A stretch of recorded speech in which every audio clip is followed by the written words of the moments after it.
విదేశాలలో చదవాలనేది మీ కోరిక, కానీ చాలా సందేహాలు. వీటన్నిటికీ ఫుల్ స్టాప్ పెట్టి మీ డ్రీమ్స్ ఫుల్ఫిల్ చేసుకోండి. Contact Videsh consults. సినీ నటుడు, హిందూపూర్ శాసనసభ్యుడు అయిన బాలకృష్ణ మరోసారి వివాదాల్లో చిక్కున్నారు. ఎన్టీ రామారావు వర్ధంతి సందర్భంగా ఆయనకు నివాళులు అర్పించడానికి వెళ్ళిన సందర్భంలో కూడా బాలకృష్ణ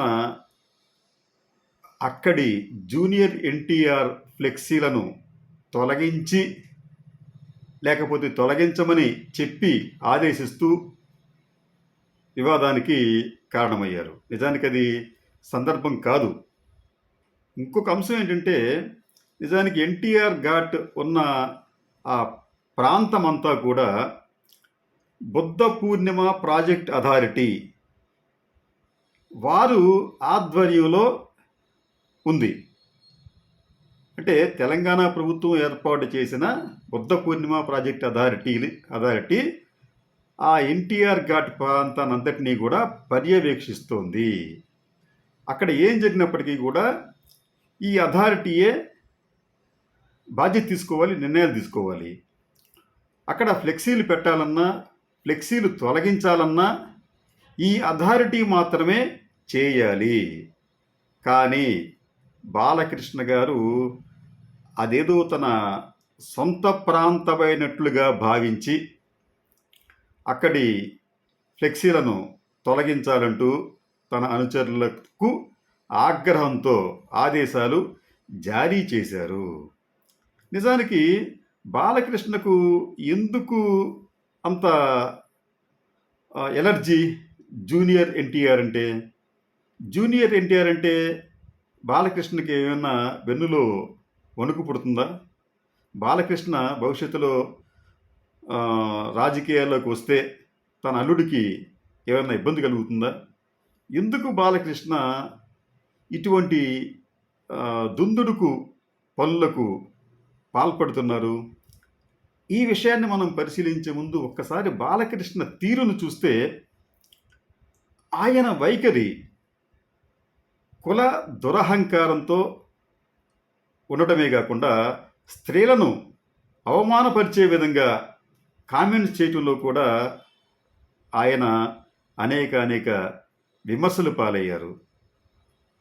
కుల దురహంకారం అని ఎందుకు అలా అనాల్సి వచ్చిందంటే, ఆయన తరచుగా మా బ్లడ్ వేరు, మా బ్రీడ్ వేరు అని చెప్పటం, స్త్రీకి సంబంధించి ఆయన చేసిన అనుచిత వ్యాఖ్యలు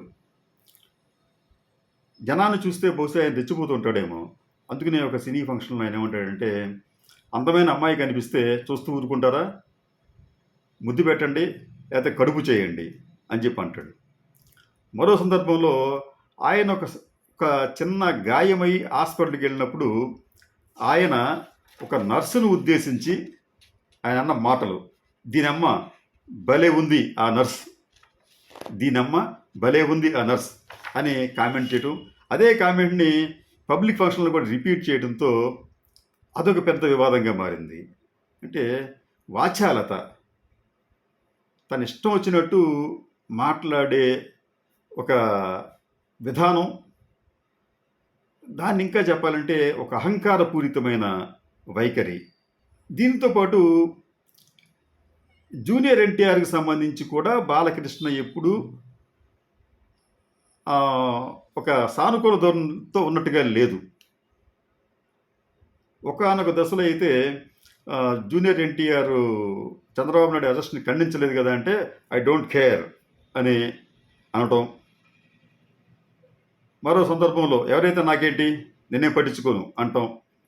ఇవన్నీ చూస్తూ ఉంటుంటే జూనియర్ ఎన్టీఆర్ని మొత్తం ఎన్టీ రామారావు గారి మిగతా కుటుంబ సభ్యులందరూ కూడా దూరంగా ఉంచుతున్నారు. అది భయం వలన, ఎలర్జీ వలనో తెలియదు. కానీ ఇక్కడ మనం పరిశీలించాల్సిన ఇంకొక అంశం కూడా ఉంది. ఎందుకు junior NTR rest of the ఫ్యామిలీకి దూరం అవుతున్నారు అంటే, జూనియర్ ఎన్టీఆర్కి మిగతా వారికి ఉన్న తేడా ఏమిటంటే, జూనియర్ ఎన్టీఆర్ ఒక స్వయం ప్రకాశం ఉన్న వ్యక్తి. స్వశక్తితో అతను సినిమా రంగంలో నిలదొక్కున్నాడు. కానీ మిగతా వాళ్ళందరూ కూడా ఎన్టీ రామారావు గారి కనుసన్నల్లో ఛాయలో ఎదుగుతూ వచ్చారు. జూనియర్ ఎన్టీఆర్ ఎప్పుడూ కూడా నిగ్రహం కోల్పోయి మాట్లాడలేదు, ఎవరిని కించపరచలేదు.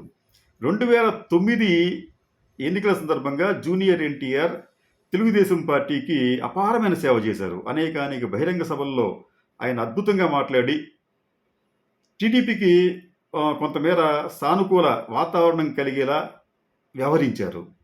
అంటే రాజకీయంగా కూడా జూనియర్ ఎన్టీఆర్ భవిష్యత్తులో ఎమర్జ్ అయ్యే అవకాశం ఉంది ఒక నాయకుడిగా అనే ప్రమాదం కూడా బహుశా వీళ్ళు గమనించి ఉంటారు, మిగతా ఫ్యామిలీకి సంబంధించిన వాళ్ళంతా కూడా. అయితే మరి హఠాత్తుగా ఎందుకు జూనియర్ ఎన్టీఆర్ని వీరంతా బయట పెట్టారు అంటే దీనికి ఒక సంఘటన ఉంది. అది యథార్థమైన సంఘటన, దానికి ప్రత్యక్ష సాక్షులు కూడా ఉన్నారు. 2009 ఆయన ప్రమాదం తర్వాత జూనియర్ ఎన్టీఆర్ కోలుకొని తర్వాత తన మిత్రులతో కలిసి ఈ జూబ్లీ హిల్స్ ప్రాంతం వెళుతూ ఉండగా ఆయన అక్కడ ఉన్న మన ఎన్టీఆర్ ట్రస్ట్కి సంబంధించి లేకపోతే పార్టీ కార్యాలయం మీదుగా వెళుతూ ఉండగా ఆయన కారులో తనతో పాటు ఉన్న మిత్రులకి ఆ కార్యాలయం చూపిస్తూ అది ఏనాటికైనా నాకే సొంతం అవుతుంది అని కామెంట్ చేశారు. సరే, అది అక్కడితో అయిపోలేదు ఆ గోల.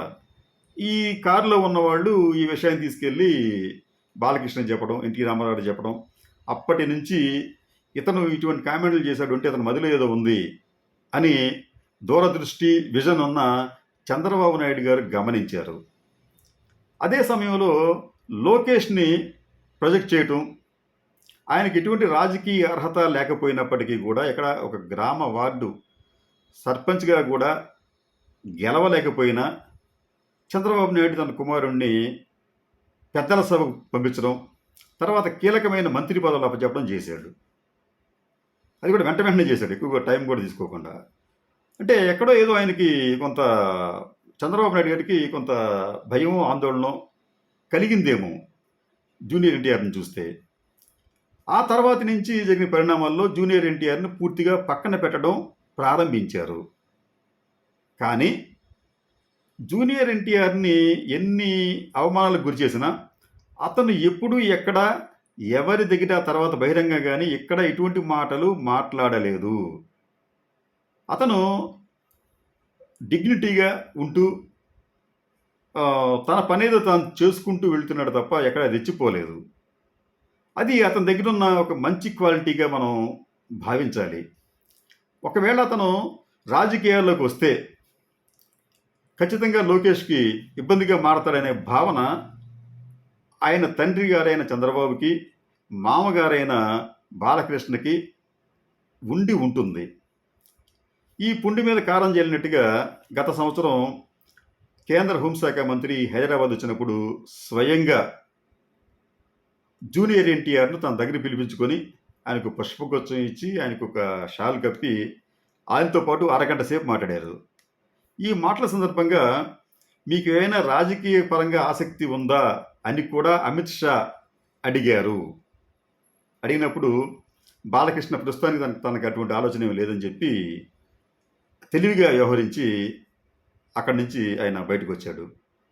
అంటే జూనియర్ ఎన్టీఆర్ దగ్గర ఒక రాజకీయ నాయకుడిగా ఎదగటానికి అవకాశాలు ఉన్నాయి అని భారతీయ జనతా పార్టీ కూడా భావించింది. ఆ భావన అనేది ఎన్టీ రామారావు ఫ్యామిలీకి ఖచ్చితంగా కలవరపరిచే అంశంగానే ఉంటుంది. రెండోది, ఈ రోజున జూనియర్ ఎన్టీఆర్ అనే ఆయన ఎన్టీ రామారావుకు సంబంధించి రాజకీయ సినీ రంగ వారసుడిగా కూడా ఎమర్జ్ అవ్వటానికి ఆస్కారం ఉంటుంది. ఇప్పటికే సినీ రంగంలో ఎన్టీఆర్ వారసుడిగా జూనియర్ ఎన్టీఆర్ తన మార్కును చూపించాడు. ఆయన ఒక టాలీవుడ్ ప్రాంతం నుంచి జాతీయ స్థాయి నుంచి అంతర్జాతీయ స్థాయికి కూడా ఆయన ఆర్ఆర్ఆర్ సినిమా ద్వారా ఎదిగాడు. అంటే మల్టీ టాలెంటెడ్ పర్సనాలిటీగా ఆయన ఉన్నాడు. మీకు ఆర్ఆర్ఆర్ సినిమా ప్రమోషన్ సందర్భంగా ఆ, వీరంతా ఆ సినిమాలో నడిచిన వారంతా కూడా అమెరికా వెళ్ళినప్పుడు అక్కడ జూనియర్ ఎన్టీఆర్ అమెరికన్ న్యూస్ ఛానల్కి ఆంగ్లంలో ఇచ్చిన ఒక ఇంటర్వ్యూ అద్భుతంగా జరిగింది. అమెరికాలో కూడా ఆయనకి ప్రశంసలు వచ్చాయి.